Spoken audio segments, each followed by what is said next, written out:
dasar kayu ulin. Di bagian depan terdapat tangga yang terbuat dari kayu bulat. Salah satu akses jalan untuk masuk ke pintu utama.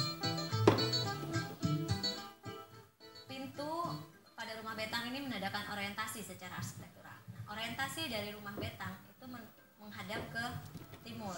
Kenapa menghadap ke timur? Karena ada satu kebutuhan bahwa masyarakat Dayak, terutama kaum laki-lakinya, itu sudah harus pergi ke ladang pada saat sebelum matahari terbit.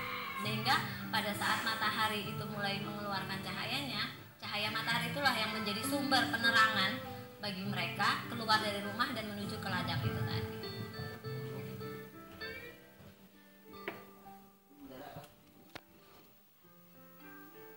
Rumah betang itu ruang-ruangnya terdiri dari ruang utama yang berada persis di tengah-tengah yang membagi betang itu menjadi seimbang yang disebut dengan balai. Ada beberapa istilah yang digunakan untuk ruang tengah itu. Ruang utama itu yaitu balai parung, balai kandan, dan balai karimui biasanya sebutannya. Dan fungsi ruang ini biasanya digunakan untuk kegiatan bermusyawarah, kegiatan balian, dan kegiatan tiwah. Kegiatan tiwah. Kemudian ruang yang berikutnya terdiri dari ruang yang disebut dengan karung yang fungsinya untuk menyimpan, termasuk menyimpan tubuh manusia. Dan biasanya ruang-ruang ini digunakan hanya untuk tempat beristirahat orang-orang yang sudah tua, tempat pengantin baru, dan tempat menyimpan harta benda. Dan biasanya kegiatan-kegiatan di dalam ini lebih banyak dilakukan di ruang tengah itu tadi. Nah, ruang karung atau ruang kamar itu sifatnya tidak tetap. Karena dia hanya berupa partisi yang bisa dibesarkan dan dikecilkan sesuai dengan keperluan penghuninya. Bentuk dan besar rumah betang ini bervariasi. Ada rumah betang yang mencapai panjang 150 meter dan lebar hingga 30 meter. Tergantung seberapa jumlah keluarga yang menghuninya.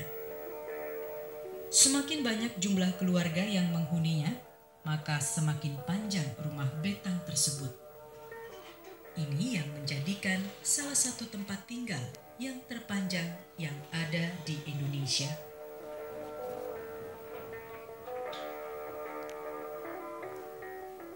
Itu besar kecilnya itu tergantung dari keluarga, kehidupan dari garis keturunan warga itu sendiri.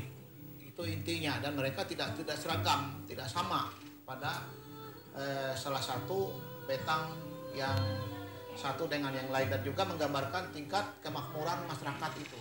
Dia mampu, dia bisa bikin lebih besar, begitu lebih kuat dan lebih kokoh. Tetapi semangatnya itu adalah mereka membuat itu membangun satu kebersamaan.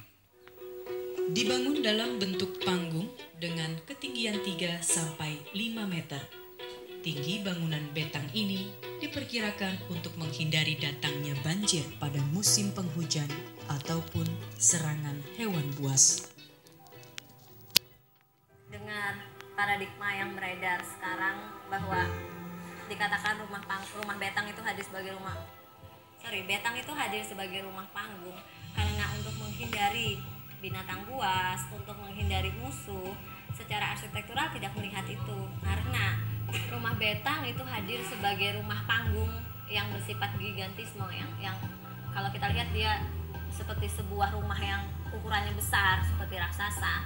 Itu sebenarnya hadir yang pertama karena kondisi dari khususnya rumah betang yang ada di Kalimantan Tengah, karena kondisi di Kalimantan Tengah itu memiliki tingkat kelembapan tanah yang sangat tinggi, maka dia hadir sebagai rumah panggung untuk menghindari kelembapan itu tadi. Kemudian rumah betang juga hadir sebagai rumah panggung dengan bahan konstruksi